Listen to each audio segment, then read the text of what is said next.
Hey guys, so you didn't manage to qualify to FNCS week 1. Now in this video we'll talk about how to qualify for your second week.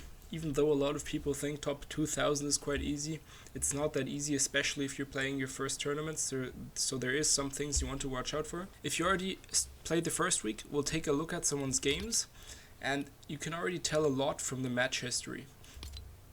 So let's go over here and let's take a look at your match history. So if you see you died off spawn a lot, if you see you got top 44, top 36 a lot, that means you have to work on your off spawn. That's very important. You have to have a good drop spot. You can definitely work on that. We'll talk about that in detail in a sec.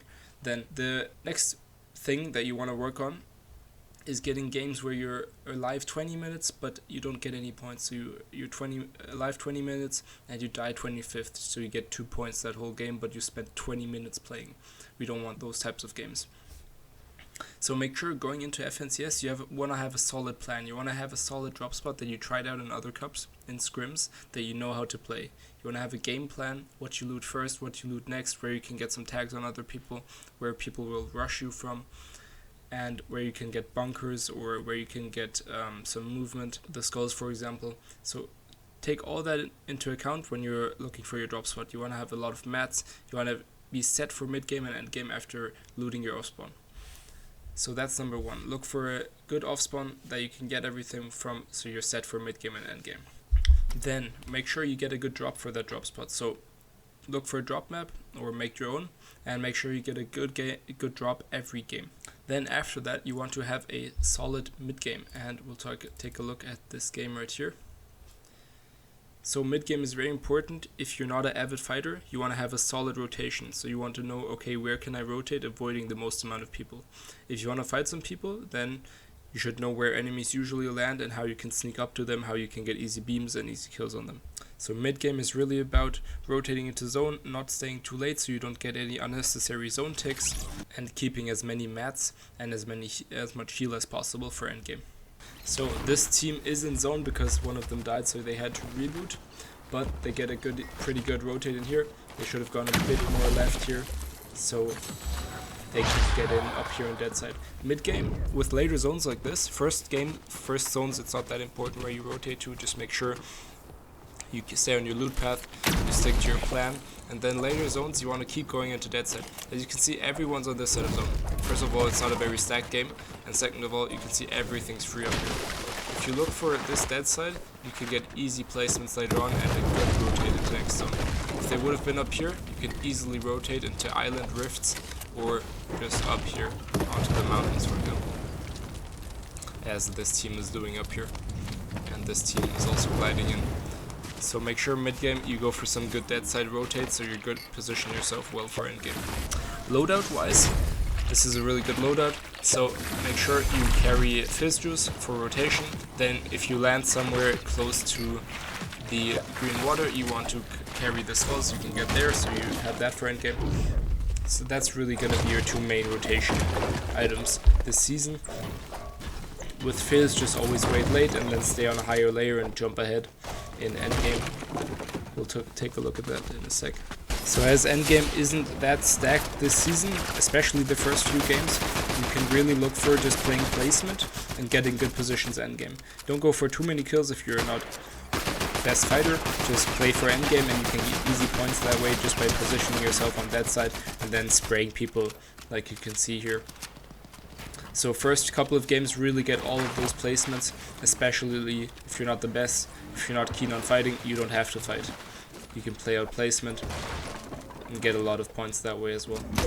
The next important thing that a lot of people do wrong at endgame is, what you can see right here too, rotating too late. Make sure you go as early as possible. If it's possible, if it's not risky, if no one's looking at you, go instantly. The later you go, the harder it will be because you can't plan out your rotate. And if you go late, you want to have it planned. So you want to see where you can rotate, on top of which people you can go, who will be looking at you. You want to know all these things. You don't just want to start running with no clue where you're going and no clue where you're going to get in zone. When you're going in later zones, make sure you stay on a higher layer, so you can keep a good overview, and this also helps you to rotate for the next zones. Plus you can see more, so you can already plan ahead for your next rotates. So make sure one of you in your duo is always looking, so that's the IGL's job. You always look ahead, you see where you're gonna go, you plan it out, and the other guy can look for kills and easy sprays. Now let's take a look at a pro team that managed to win one of their games. So let's take a look at this game right here. First place with 14 kills. Let's see how they rotate in endgame. So we can already tell it's a really stacked endgame. They have a low ground layer here. They do have just got a good refresh. So look at their mats, look at their heals. They have 3 medkits. That's also something you can definitely take into endgame. Bananas, medkits, and fizz. That's the real things you want to play for heals. And then you can play sniper for some easy kills, shotgun, whatever you prefer, and SMG, burst SMG, or you can play AR. You can also, one of your teammates can play their SMG and the other can play the AR. So one of you can spray on long range as well. And you can see they just got a refresh going into endgame, so they have really good mats. If you don't want to fight as much, make sure you conserve as many mats as possible in mid game, so you really go into endgame with stacked mats, so you don't have to worry about getting a refresh too early. It will always be harder to get a refresh early because other people are still stacked and it'll be hard to get kills here. Later you have to get a refresh, the easier it'll be, because other people are also already scuffed. As we just saw Storm Surge disappear, that's another important thing. When you're rotating mid game, early game, it's important that you know where other people are so you can get potential Storm Surge. You don't just want to go to the next big city where you think there's going to be a lot of people, because those are going to be hard to fight. A lot of people will be there, that's going to be hard to get tags, and you might get beamed as well.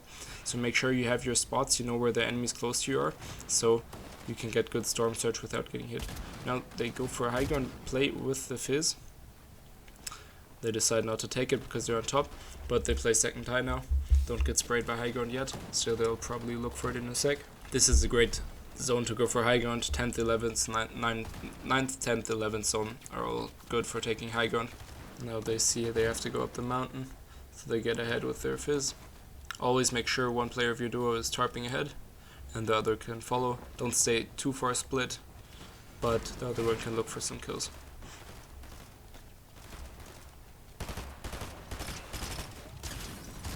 Here they look for another refresh, great kill. Always look for people that are healing next to you, or drop down a bit if you want to look for people that are weaker and have less mats in endgame if you want to have to get a refresh.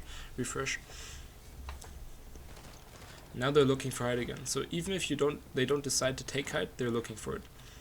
That's what you always want to do. Even if you're not going to take it, you want to look for it. You want to have the chance to take high ground because you see they're scuffed on height. But they still have a lot of heal. Not too many mats left. So they'll probably go for kills in a sec. But they still have a lot of white heals, so they can play heal off.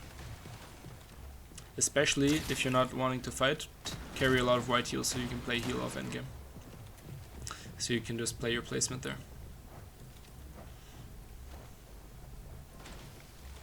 Here he doesn't decide to go into zone to get mats.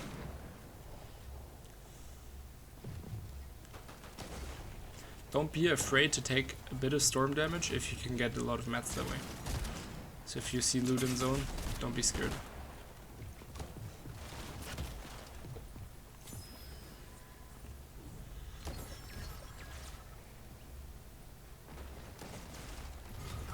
And his teammate clutches up. So the main things you want to be watching out for is having a solid game plan, surviving your drop spot.